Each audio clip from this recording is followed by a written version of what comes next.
ಇವತ್ತ ನಿಮ್ವೆಲ್ಲ ಎಕ್ಸಾಮ್ ಮುಗುದು ಅಂದ್ರೆ ಏನ್ಪಾ ಯಾವ ಎಕ್ಸಾಮ್ ಬರೆದ್ರಿ ನೀವು?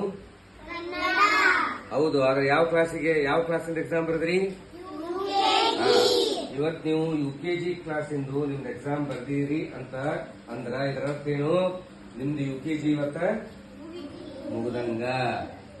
ನಿಮ್ದು ಇವತ್ತ ಪ್ರೀ ಪ್ರೈಮರಿ ಎಜುಕೇಶನ್ ಪೂರ್ವ ಪ್ರಾಥಮಿಕ ಶಾಲೆಯ ಒಂದು ಏನ ಕಲಿಯೋಣಕ್ಕೆ ಇರ್ತದಲ್ಲ, ಕಲಿಯೋದು ಪೂರ್ವ ಪ್ರಾಥಮಿಕ ಶಾಲೆಯಲ್ಲಿ, ಅದೆಲ್ಲ ನೀವು ಇವತ್ತ ಕಲ್ತು ಮುಗಿಸಿ ಎಕ್ಸಾಮ್ ಬರೆದಿರಿ. ಹೌದಾ? ಈಗ ಎಕ್ಸಾಮ್ ಮುಗಿದು ಈಗ 2 ತಿಂಗಳು ಸೂಟಿ ಬರ್ತಾವ, ಏಪ್ರಿಲ್ ಮತ್ತು ಮೇ ಒಳಗ. ಹೌದಿಲ್ಲ? ಈಗ ಏಪ್ರಿಲ್ ಮತ್ತು ಮೇ ಒಳಗ ಮೊದಲನೇ ಮಾತು, ನೀವೆಲ್ಲಾರು ಸಾಕಷ್ಟು ಆಟ ಆಡಬೇಕು, ಊರಿಗೆ ಹೋಗ್ಬೇಕು, ಮಜಾ ಮಾಡಬೇಕು. ಆಯ್ತಾ? ಆದ್ರ ಅದೆಲ್ಲದ್ರ ಜೊತೆಗೆ ಇನ್ನೊಂದು ಏನ್ ಹೇಳ್ಬೇಕಪ್ಪ ಅಂತಂದ್ರೆ, ನಿಮ್ಗೆಲ್ಲ ನೀವೆಲ್ಲಾರು ಬಹಳಷ್ಟು ಏನು ಕಲ್ತ್ರಿ ಇಲ್ಲಿ ಸನ್ರೈಸ್ ಒಳಗ. ಹೌದಿಲ್ಲೋ? ಟೇಬಲ್ಸ್ ಕಲ್ತ್ರಿ, ಹೀರೋಸ್ ಆಫ್ ದ ನೇಷನ್ ಎಲ್ಲಾ, sums, addition, multiplication, subtraction, division ಕಲಿತ್ರಿ, ಕ್ಷಣಂ ಪ್ರತಿ ಕ್ಷಣಂ ಕಲಿತ್ರಿ, ಆಮೇಲೆ ಜನ್ಮದಿನವಿದಂ ಕಲಿತ್ರಿ, ಮಂತ್ರಗಳನ್ನ ಕಲಿತ್ರಿ ಸಾಕಷ್ಟು. ಮತ್ತೇನು? ಬಾರ್ ಬಾರ್ ದಿನಿಯಾಯ ಕಲಿತ್ರಿ. ಬರ್ತ್ಡೇ ಸೆಲೆಬ್ರೇಷನ್ಸ್ ಎಲ್ಲ ನಾವು ಬಹಳ ಚಂದ ಮಾಡಿದ್ವಿ. ಆಮೇಲೆ ಬಳ್ಳಿಗಳನ್ನ ಕಲಿತ್ರಿ, ಸ್ವರಗಳು, ವ್ಯಂಜನಗಳು, ಹಿಂದಿ ಕಲಿತ್ರಿ, ಟೇಬಲ್ಸ್ ಅಪ್ ಟು 15, 17 ತನಕ, ಕೆಲವೊಬ್ರು 20 ತನಕ ಕಲ್ತೀರಿ. ಹೌದಾ? ಇಂಗ್ಲಿಷ್ ಒಳಗ ಸ್ವಲ್ಪ ಮಾತಾಡ್ಲಿಕ್ಕೆ ಕಲ್ತೀರಿ, ಓದ್ಲಿಕ್ಕೆ ಕಲ್ತೀರಿ. ಹೌದಿಲ್ಲ? ಇದೆಲ್ಲ ನೀವು ಕಲ್ತೀರಿ. ಇದೆಲ್ಲ ನೀವು ಕಲೀಲಿಕ್ಕೆ ಯಾರ ಕಾರಣ?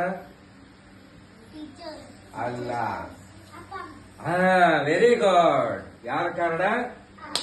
ಅಪ್ಪ ಅಮ್ಮ. ಅಪ್ಪ ಅಮ್ಮ ಯಾಕೆ ಕಾರಣ? ಯಾಕಂದ್ರ ಅಪ್ಪ ಅಮ್ಮ ನಿಮಗ ಸನ್ರೈಸ್ ಪ್ರೀ ಸ್ಕೂಲ್ನಾಗ ಏನ್ ಮಾಡಿದ್ರು? ಅಡ್ಮಿಷನ್ ಮಾಡ್ಸಿದ್ರು.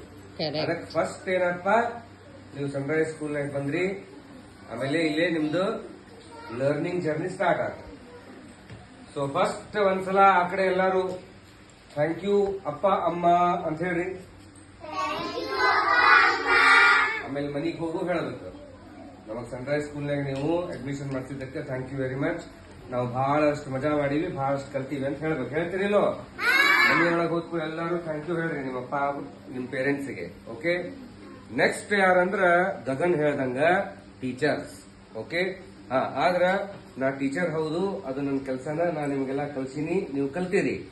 ಆದ್ರ ಈಗ ನಾ ಏನ್ ಹೇಳ್ಬೇಕಂತ ಮಾಡಿದಂದ್ರ, ಈಗ ನೀವೆಲ್ಲಾರು ನೋಡ್ರಿ, ನೀವೆಲ್ಲಾರು ಇಲ್ಲೇ ಚಲೋತ್ನಾಗಿ ಕಲ್ತು ದೊಡ್ಡ ಸ್ಕೂಲ್ಸ್ ಗಳಿಗೆಲ್ಲ ಹೊಂಟ್ರಿ ನೀವು.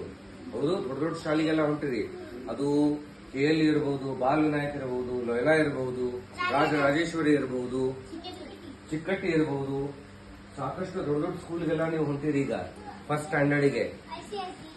ಆದ್ರ ಅಲ್ಲಿ ನೀವೆಲ್ಲ ಏನ್ ಮಾಡ್ಬೇಕಂದ್ರ, ಇಲ್ಲಿ ಏನೇನ್ ಕಲ್ತಿರಲ್ಲ ನೀವು, ಇಲ್ಲೆಲ್ಲ ನೀವು ಕಲ್ತಿದ್ದು ಯಾವುದನ್ನು ನೀವು ಅಲ್ಲಿ ಮರಿಬಾರ್ದು. ತಿಳಿತಾ? ನೀವು ಪ್ರತಿದಿನ ಮನೆಯೊಳಗ ಟೇಬಲ್ಸ್ ಅನ್ಬೇಕು. ಸೂಟಿ ಆದ್ಮೇಲೆ ಟೇಬಲ್ಸ್ ಅನ್ಬೇಕು. ದಿವಸ ನೀವು ಸ್ವರಗಳನ್ನ, ವ್ಯಂಜನಗಳನ್ನ ಬರಿಬೇಕು. Days of the week, months of the year, ಅವನ್ನೆಲ್ಲಾನು ನೀವು ದಿವಸ ಬರಿಬೇಕು. ಆಮೇಲೆ ನಿಮಗೆ ONE1 TW2 ನಂಬರ್ಸ್ ಇನ್ವರ್ಟ್ಸ್ 100 ತನಕ ಬರ್ತಾವ ನಿಮಗೆ. ಹೌದಿಲ್ಲ? ಅದನ್ನು ನೀವು ಮರಿಬಾರ್ದು. ವೀಕ್ಲಿ ಒನ್ಸ್ ಅಂದ್ರೆ ವಾರದಾಗ ಒಂದ್ಸಲ ONE1 TW2 ಬರೀಬೇಕು. ಟೇಬಲ್ಸ್ ಹೇಳಬೇಕು, ದಿವಸ ಹೇಳಬೇಕು, ಟೇಬಲ್ಸ್ ದಿವಸ ಬರೀಬೇಕು. Okay? Addition, subtraction, multiplication, division ಇವೆಲ್ಲ ನಿಮ್ಗೆ ಗೊತ್ತವ. ಇವನು ಎಲ್ಲಾನು ನೀವೇನ್ ಮಾಡಬೇಕು? ದಿವಸ ಮನೆಯೊಳಗ ಪ್ರಾಕ್ಟೀಸ್ ಮಾಡಬೇಕು. ಅಪ್ಪ ಅಮ್ಮ ಹೇಳಬೇಕು, ನನಗ 5 ಲೆಕ್ಕ ಹಾಕ್ಕೊಡು. ಅಡಿಷನ್ 5, ಸಬ್ಟ್ರಾಕ್ಷನ್ 5, ಮಲ್ಟಿಪ್ಲಿಕೇಶನ್ 5, ಡಿವಿಷನ್ 5, ಎಲ್ಲ 5 ಲೆಕ್ಕ ಹಾಕ್ಕೊಡು ನನಗ, ನಾ ದಿವಸ ಎಲ್ಲಾ ಲೆಕ್ಕವನ್ನ ಮಾಡ್ತೀನಿ ಅಂತ ಹೇಳಿ ಅವ್ರ ಕಡೆಯಿಂದ ಎಲ್ಲಾ ಲೆಕ್ಕ ಹಾಕಿಸ್ಕೊಂಡು ದಿವಸ ಏನದಲ್ಲ ನೀವು ಕಂಪಲ್ಸರಿಯಾಗಿ ಅವನ್ನೆಲ್ಲ ಮಾಡ್ಬೇಕು. ಅದನ್ನೆಲ್ಲ ನೀವು ನೀಟಾಗಿ ಮಾಡಿದ್ರ ನೀವು ಯಾವ ದೊಡ್ಡ ಸ್ಕೂಲ್ ಹೋಗ್ತಿರಲ್ಲ, ಅಲ್ಲಿಯೂ ಕೂಡ ನೀವು ರ್ಯಾಂಕ್ ಅನ್ನ ತಗೋತೀರಿ. ಅಲ್ಲಿಯೂ ನಿಮಗೆ ಪ್ರೈಸ್ಗಳು ಸಿಗ್ತಾವು. ಹೆಂಗ ಇಲ್ಲಿ ನಿಮಗ ಪ್ರೈಸ್ ಸಿಕ್ವಿಲ್ಲೋ, ಪ್ರೈಸ್ ಸಿಕ್ವಿಲ್ಲ ನಿಮಗ, ಹಂಗ ನಿಮಗ ಅಲ್ಲಿಯೂ ಕೂಡ ದೊಡ್ಡ ಸ್ಕೂಲ್ಸ್ ಒಳಗ ಪ್ರೈಸ್ ಸಿಗ್ತಾವ. ಸಿಗ್ತಾವ. ಗೊತ್ತಾತ? ಆಮೇಲೆ ಇದೆಲ್ಲರ ಜೊತೆಗೆ ಚಲೋತ್ನಾಗ ಊಟ ಮಾಡಬೇಕು, ಆಟ ಆಡಬೇಕು, ನೀರ್ ಕುಡಿಬೇಕು, ಮೊಬೈಲ್ ನೋಡಬಾರ್ದು. ಚಲೋತ್ನಾಗ ನೀರು ಕುಡಿಬೇಕು. ಆಮೇಲೆ ಎಲ್ಲದಕ್ಕಿಂತ ಇಂಪಾರ್ಟೆಂಟ್ ಅಂದ್ರ ಯಾವಾಗ ನಿಮಗ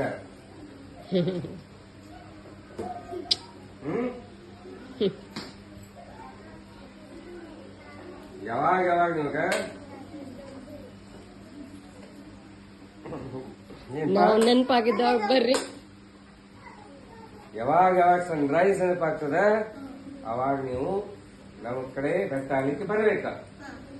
ಅದು ಅಜಿತ್ ಸರ್ ಇರ್ಲಿ, ಸೌಮ್ಯ ಮಿಸ್ ಇರ್ಲಿ, ಅಕ್ಷತಾ ಅಕ್ಕ ಇರ್ಲಿ, ಅಣ್ಣವಜ್ಜಿ ಇರ್ಲಿ, ಗಿರ್ಜವ್ವ ಇರ್ಲಿ, ಮೊಡಕಜ್ಜ ಇರ್ಲಿ, ಮೊಡಕಜ್ಜಿ ಇರ್ಲಿ, ಓಕೆ, ಯಾರೇ ಇರ್ಲಿ, ಸನ್ರೈಸ್ ಸ್ಕೂಲ್ ನೆನಪಾಗ್ತದೆ ಇಲ್ಲಿ ಬಂದು ನಮಗ್ ಬೆಟ್ಟಾಗಿ ಹಾಯ್ ಹೆಲೋ ಅಂದು ಹೋಗ್ಬೇಕು.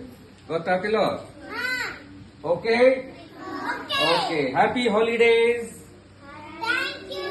Very good, and wish you all a very happy